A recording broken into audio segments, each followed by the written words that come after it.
Hi there, you amazing people that are on my channel today. So it's been a while.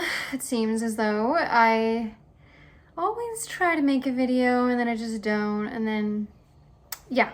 But here is the long-awaited Q&A. This is going to be a pretty big Q&A, so let's hope you watch to the end. So I did a poll, or I guess like a whatever, on Instagram, where you guys would ask me questions. So I have all of the questions that I got, 26 questions. So without further ado, let's get into it. My name is Miranda and I'm a holistic nutritionist, plant-based lover, Christian lover of life, and all things healthy and amazing. So let's get into the Q&A. What does your dream home look like? So I'd say somewhere, submersed in nature, a lot of land, a lot of fruit trees, not like a big house. It doesn't have to be huge, but I want at least 3 to 5 kids. So yeah, there's that. I like a big wraparound porch. I like maybe like a light blue kind of color. I don't know, I don't really like white or black or anything like stark and sterile. I want something like a country vibe, but a lot of plants, a lot of stuff going on outside, self-sufficiency, and a lot of kids running around, a lot of natural light, and a lot of color art going on. So yeah, there's a little bit of that. And I have a lot of Pinterest boards on Pinterest about like my house and stuff, and my hair's all nice and freshly clean. Would you constitute good eating habits? This is number 2. Would you constitute good eating habits for the reason your skin is so perfect and beautiful? Which I love this question. Thank you so much also.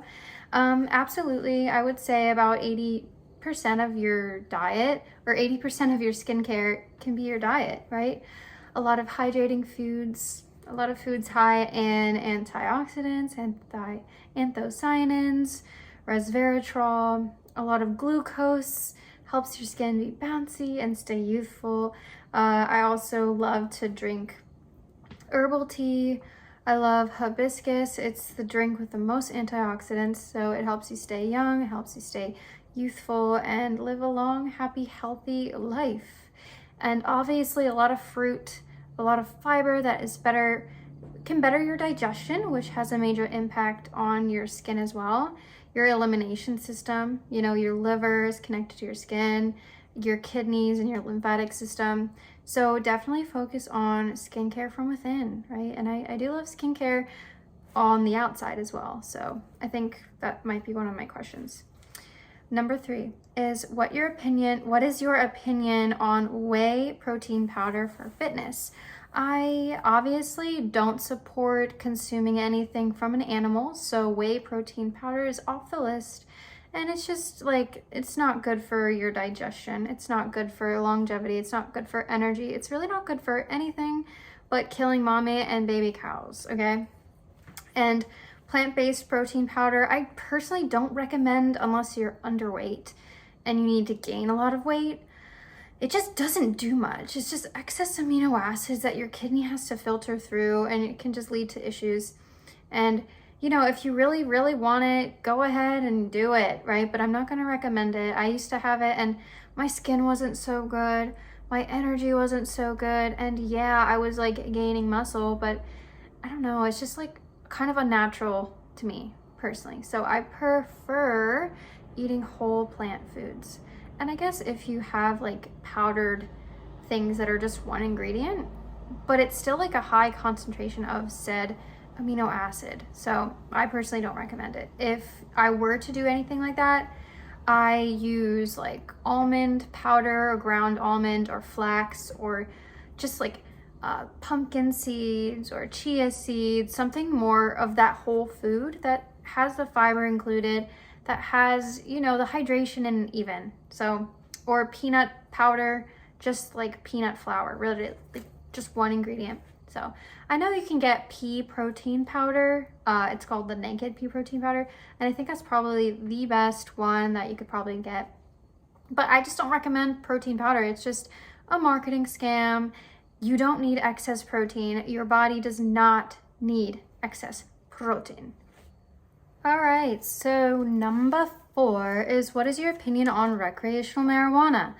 It's a drug, just like anything else. I don't think anyone needs to be smoking weed. But, I mean, what my opinion on it, whether or not it should be legalized? I mean, think about it. If alcohol is legalized, why wouldn't weed be legalized? You know, there's probably less deaths from marijuana driving versus drunk driving, right? But I do not advocate that you do drugs. It takes you very far away from the way God designed us to be. So no for marijuana, but to vote it into existence, I mean, I just don't care. To be honest, I just don't care. So, I mean, I don't think you should be arrested for having a little bit, right? But then again, I don't think you should be doing it. So there's my opinion on that. What are your thoughts on true and unconditional love? True and unconditional love comes from God. It originates from God. God is love. So you can't have true and unconditional love if you don't have God, because you don't feel true and unconditional love. You're not getting that from the source, God. So when it comes to other people, I believe that we need to be more like God. We need to live more like Jesus. What would Jesus do? That mindset. How would Jesus live? So when you think about true and unconditional love, you love people, you tell them the truth. You love people, you help them find God. You help them with their faith. That is real, true, and unconditional love. For me, it's not just like, oh, I gotta live my truth and blah, blah, blah. No. True and unconditional love comes from God. And I think that you can express true and unconditional love. You can express true and unconditional love by guiding other people to God, to Jesus. So, and I love people because we're all made in the image of God. So there's that. Places you'd like to travel outside of the West. I mean, I'm going to say the West, obviously Pacific Northwest. I haven't been to Idaho, Washington, or Oregon, and I obviously want to go to Alaska. I want to go to Hawaii. I want to visit all 50 states because I love my country so much. But outside of my country, I think I want to go first and foremost to certain parts of Europe to learn about like where I came from. My heritage is like German, French, and Czechoslovakian. And I would love to go to different parts of Asia to see all the amazing like fruits that come out of like Thailand and stuff like that. And obviously I want to go to certain parts of Africa just to see beautiful landscape, to see a lot of different cultures and stuff too. And I would love to go to the Amazon rainforest. I mean, I would literally love to go anywhere. But if I had to pick one country or region to go to first outside of the United States, probably going to be Europe, Italy, Germany. And I want to experience different history there, Renaissance and art and stuff like that. So, how can I get rid of my acne and hyperpigmentation? Wow, I mean, obviously go vegan, eat a lot of fruit, eat a lot of hydrating foods, foods that are going to lower inflammation in the body, foods that are going to support skin regeneration, lots of vitamin C, lots of water, lots of glucose, lots of fiber that benefits hydration and your, body functions. You want to eat food that helps with the organs of elimination, which helps with the organs of filtration. And obviously exercise, get that lymphatic system moving, get some fresh blood flow, and try Korean skincare products, and I love them so much, or very, very gentle skincare products, fresh aloe masks to jojoba oil. Anything that's going to protect your moisture barrier can help with that. And I'll link some of the things below that I use. I use a discoloration serum actually, and that's worked wonders for me because I used to have a lot of acne scars around my chin and like over here. I don't know, it's just like from hormonal acne from years ago. Yeah, but just be gentle and, don't pick your skin, don't create more not goodness, and use SPF. This is the number one thing to prevent acne scarring, to prevent sunspots, hyperpigmentation. SPF, love it so much. All right, hair care routine. Well, speaking of fresh hair, I do a oil cleansing or an oil mask, I guess if you will, maybe twice a week. I use the GoLab oil to help with hair growth, hair strength, and hair shine. And I do head massages as well every day, multiple times a day. Just massage your head. It helps with blood flow and to get those follicles stronger and to absorb vitamins and minerals, because you don't get as much blood flow at the top of your head, you know, and go upside down sometimes too. That helps too. And I do a double shampoo. I use rosemary oil in my shampoo. I will link that shampoo down below as well. Hold on, let me write that down. Link shampoo. And so I do a double shampoo, and then I do a hair mask once a week, QnA. Let me put that down. I love this hair mask so much. And you don't have to use a hair mask, but I definitely think it helps with people that have fine hair, which I do, which I'm a little more prone to split ends. And so I do then a conditioner, and I let that sit 2 to 3 minutes, sometimes longer if I'm like shaving my legs or something. And then after that, I use a microfiber hair turban. It has to be microfiber that helps your hair not, because cotton can sometimes tear your hair, especially when it's wet and if you have fine hair like I do. And then after that, I use QnA leave-in hair conditioner, Daily Provisions. It's amazing. And then I use the Giovanni hair serum with blackberry oil and coconut. And then after that, I either use cold pressed jojoba oil, Olaplex, or the Moroccan oil on my ends, always when it's wet. And at the end of the night, I put it in a braid or I put it in like a loose top knot. And I always put oil on my ends at night because your ends are so dry. You need to keep them hydrated if you want long, healthy, shiny hair. All right, number 10 is, are you single? No, I'm not single. Okay, and I get this question a lot for some reason. It's because I like to keep my life private. My love life is private. So I'm engaged. Just so you know. Number 11, have you tried mushrooms? I've tried all kinds of mushrooms, but I think we're talking about the fun, psychedelic kind. And yeah, I actually have tried it when I was younger, but I wouldn't do it again because, like I said, drugs take you far away from God. You're not spiritual if you do drugs and you get high and you talk to God. You're actually more spiritual if you have more clarity in your mind, clarity in your heart, and you don't have to rely on a drug to take you there or bring you closer to God. So no, I mean I have, but I don't recommend doing it, obviously. But other mushrooms that, you know, don't have that sort of stuff in it, like shiitake mushrooms, enoki mushrooms, trumpet mushrooms, king oyster mushrooms, or blue oyster mushrooms, totally recommend that. Your thoughts on the rapture? Such a silly question. The rapture happens, no one knows when it happens, and I'm going to heaven. Number 13, what would you pack for a lunch if you worked a 9 to 5? And this is a great question. I actually used to work 2 jobs. I never really worked a 9 to 5 for a long time, but when I did work a lot, I would pack a lot of fruit. Okay, obviously, a lot of bananas. Bananas are like the #1 fruit I would pack, okay?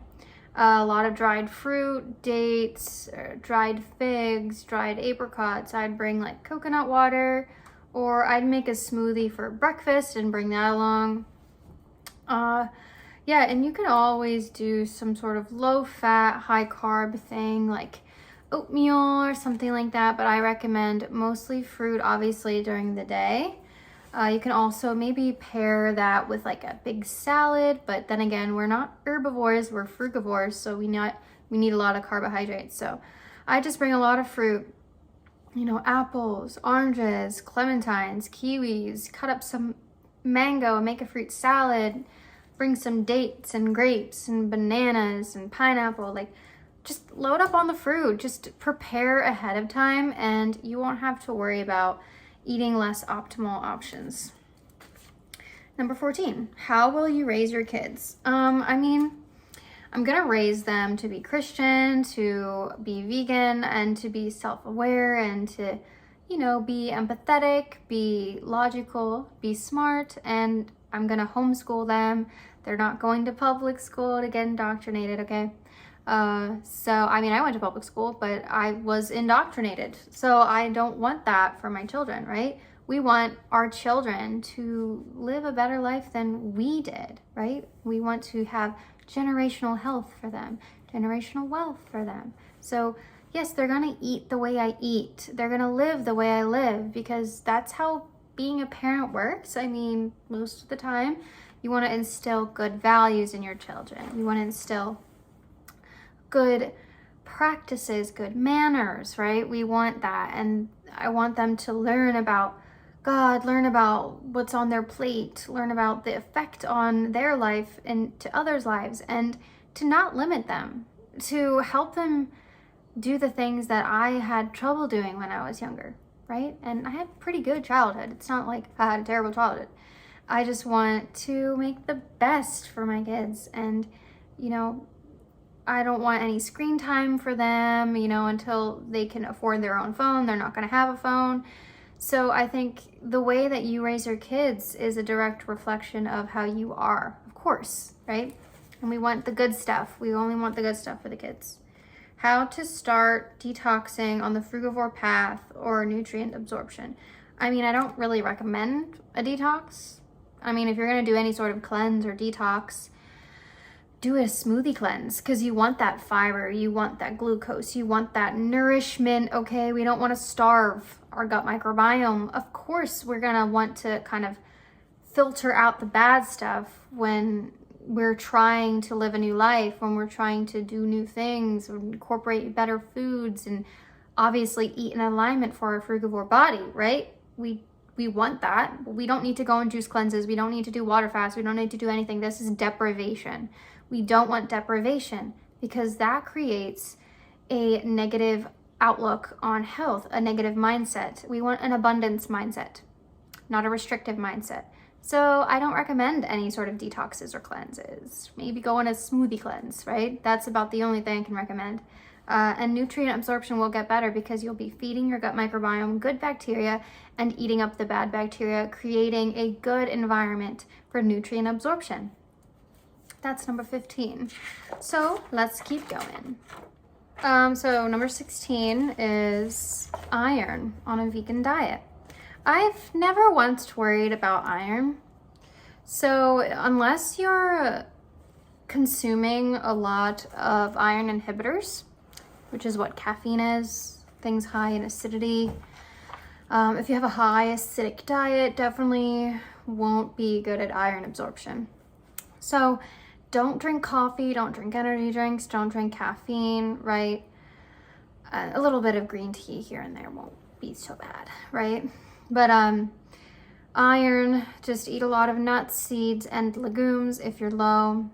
A lot of dark leafy greens as well. I eat a lot of spinach, so I have a feeling that can make a huge impact on why I don't have iron problems, and I don't drink iron inhibitors, or I don't have a high acidic diet. So I've never really worried, and I've never had anemia. I've never had any issues with iron. So I definitely recommend always eating enough, always eating a lot of dark leafy greens, especially if you're a woman around your period.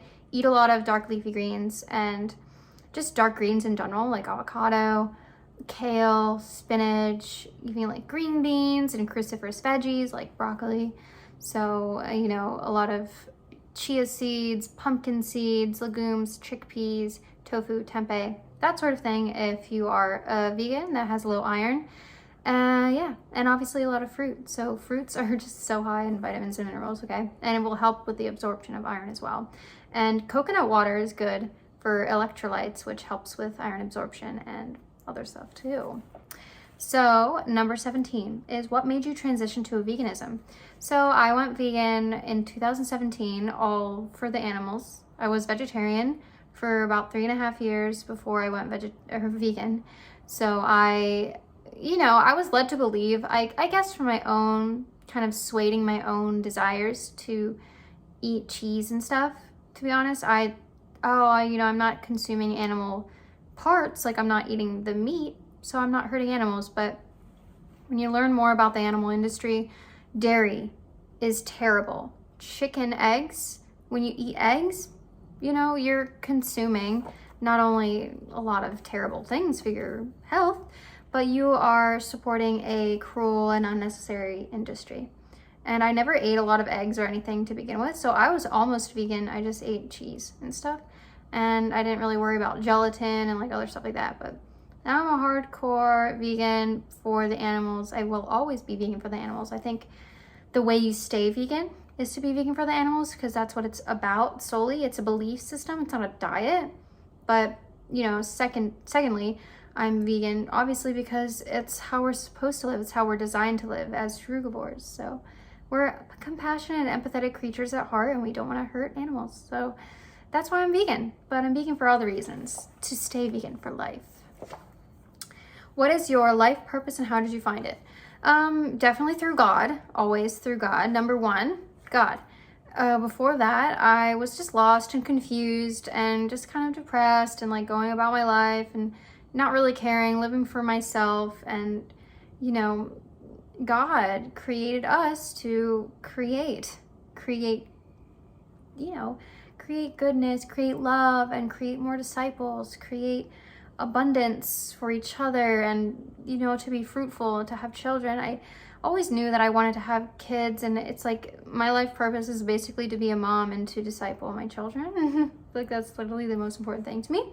So, you know, obviously like helping other people and inspiring other people to be healthy and be vegan and live with God and have a good relationship with Jesus. Obviously all these are all very important to me, but my life purpose is just to be a child of God and to hold God high in my heart. And, you know, God is the first on the pedestal, and then it's, you know, family, country, health, all these different things are very important, but God is the most important, and that's why I'm alive. How do you fit in all the fruit, and do you ever crave processed foods? So I feel like if you are craving something, I don't even like the word because cravings is just a lack of nutrition. So if you're craving processed foods, you're craving caloric density. Some foods that are high in fat, high in salt, and high in concentrated sugars, right? That's what processed foods are, and low in fiber and low in water. So you want to be eating a lot of fiber, you want to be eating a lot of water, and you want to be eating a lot of glucose. So these are the three things that will actually help your satisfaction, because all whole plant foods have all macronutrients, right? It's going to have all the glucose, all the fat, and all the protein you need. So I just eat a lot of fruit. I buy a lot of fruit. So if you're not buying foods that you don't want to eat, you're way less likely to consume them because you have to go out of your way. It's called avoidance versus willpower. So I just avoid it. I have certain desires sometimes if I want something very specific, if I think about a childhood memory or something like that. But I just think about the way that I feel afterwards, and you don't feel so good. Or my digestion, I know, won't be so good. So it's not like I don't necessarily sometimes want them, but I know that the repercussions and consequences do not deserve, like that doesn't deserve my consumption, right? Like I'm not gonna consume that because I already know how I'm gonna feel afterwards, and I know that it's not good for my health. And for the most part, it's not gonna taste as good as whole plant, fresh foods, right? So, you know, if you are really wanting it every once in a while, it's not gonna kill you, right? Just have it once in a while. But then sometimes when you have something once in a while, it becomes a habit. So just don't make it a habit, and, you know, have it once in a while if you really want it. But most of the time, I just don't have it. It's just not something that I incorporate into my diet because I know how I feel afterwards is not gonna be so good. All right, so number 20 is, do you believe in CICO, which is calories in, calories out? Obviously, to agree, thermodynamics are a thing, right? You're going to need to burn calories to burn fat. But, you know, on the contrary, when you eat a lot of glucose, your metabolism is going to use that better because carbohydrates are our primary energy source. So you eat a high carbohydrate diet and a low fat diet and a low protein diet, your body's going to be able to use that energy. And what are you going to do when your carbohydrate energy is already going to be happening? Oh, you're already using it.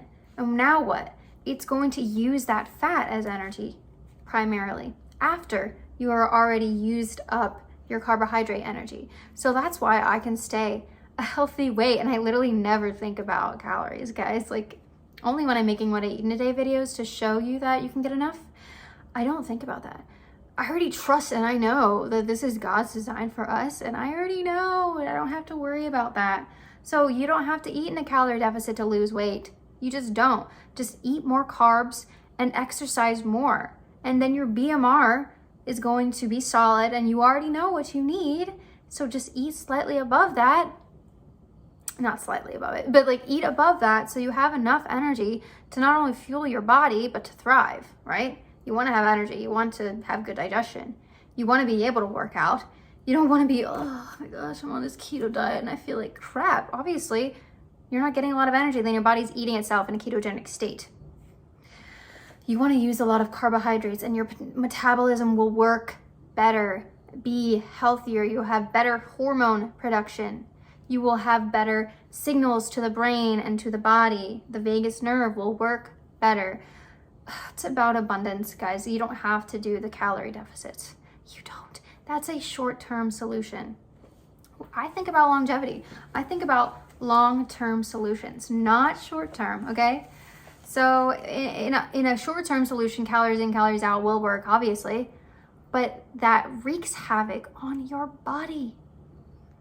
All right, we are nearing the end soon. I have about 6 questions left. When did you start to align more with conservatism and your faith? Yes, this is a good question. So it was a little bit ago. I mean, I've always been a Christian, but I've never been a real Christian. So I'm like a renewed Christian now. I really solely believe, and I have a relationship with Jesus. But like before, I never really did, right? I kind of always felt like I was praying and I was talking to a wall, but now I really feel like I'm actually talking to God. So when you feel that shift, that's really powerful.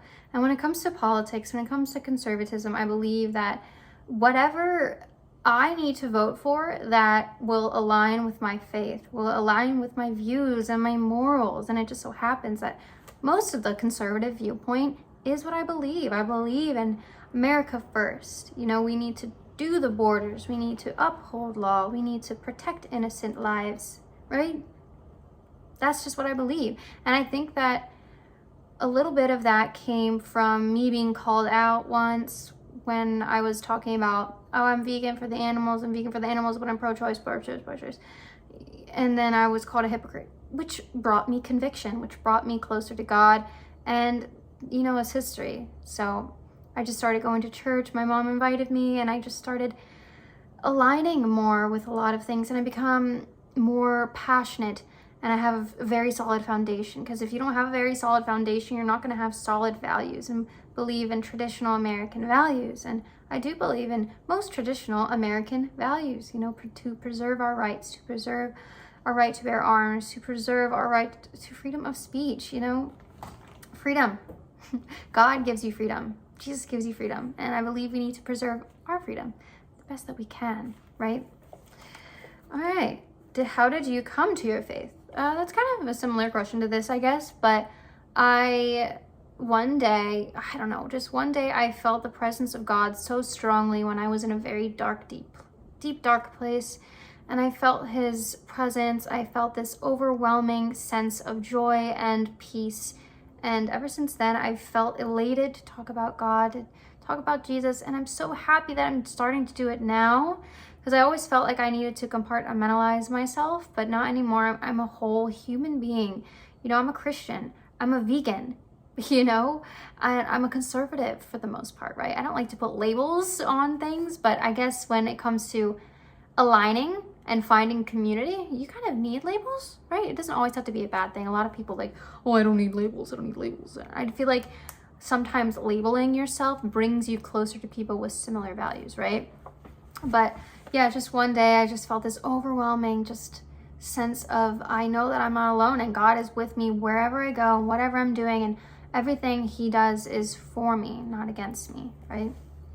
Number 23, will your kids be vegan? Absolutely. And they will learn about stuff when obviously it's an age appropriate time to learn about where your food comes from. you know, and if they choose when they're an adult to not be, that's not something I can control. I'm not about control. I'm about awareness, about being mindful, about actually not indoctrinating my children into believing something. You want to like have their mind open and entrust God to give you the guidance that you need. So yes, they'll be vegan. Since I'm vegan, they'll be vegan. Just like if you consume a lot of flesh, your children, most of the time, is going to consume a lot of flesh, right? You're going to push your ideology on your children, right? Maybe not push, but more so inspire. That's what I want to do, inspire. But yes, obviously the whole entire household is going to be vegan, because why would I purchase stuff that isn't? Like, why would I put my dollar to that if I don't believe into that, of course? Number 24. Where do you see yourself in 5 years? So in 5 years, I will be, so I am 27 now, and in 5 years, let's see, can I do math? 32. So hopefully having at least 1 or 2 children by then, maybe even 3. I'd like to have children by then, and have a house, if not a plot of land that's small that we're building a house. We want to build our own house, okay? Like live in a trailer or an RV and have a house, or like a double wide trailer, maybe if you have 2 kids. So obviously you probably don't want to live in a trailer, like a small one. Definitely building our own house at this time, having our own land and having children and just guiding them, you know, I don't know, 5 years, not too much different other than having a family. So number 25, when are you getting married? So we want to get married in June of next year. So maybe June 20th or something. I really want it to be around the solstice because I like the long days, the long warm summer nights. And summertime is like the best season. I've just always envisioned my wedding in the summer, but I don't want anything crazy. You know, I just want an outdoor sort of wedding. Okay, number 26. What is one fruit you've never tried that you really want to try? Fresh durian. I've tried frozen durian and it was rancid. It was terrible. I don't know. It was just so bad. It was like eating stinky garlic feet. I was just really bad. But I really love to try fresh durian, fresh breadfruit, all different types of tropical fruit. Goodness gracious. What is it one fruit that I want to try that I've never tried before? Like these rose apples I saw online. I'd like to try fresh dates, more fresh dates. I've had a fresh date or 2 and it was just phenomenal. Kala dates or Kali dates or something I've had. And yeah, I mean, I can't even think of all the fruits I want to try. Literally so many. So maybe like different types of mangoes. Okay, that's my video. Thanks for watching. If you guys have any more questions down below or any clarification you need on any of these questions, don't hesitate to comment. Comment some more questions so I can do another Q&A. I love Q&As. I should do them more often, but it takes up a lot of space on my phone, so I need to do more work on deleting stuff and putting stuff where they need to go and blah, blah, blah. You don't need to hear about that. But thank you so much for watching. And, you know, comment down below what sort of videos you want to see from me. I'm always wanting to get inspired from you guys, or, you know, I want to fulfill your dreams in life with my YouTube channel as much as I can. But yeah, thank you so much for watching. Again, make sure to subscribe if you're not subscribed, like if you liked this video, and yeah, I will see you on the next video, and I hope you have a great day, morning, evening, afternoon, wherever you are, wherever you are, whatever you're doing, do it with love, do it with gratitude, do it with mindfulness and clarity, and do it with God in mind. Amen. All right, I'll see you in the next one.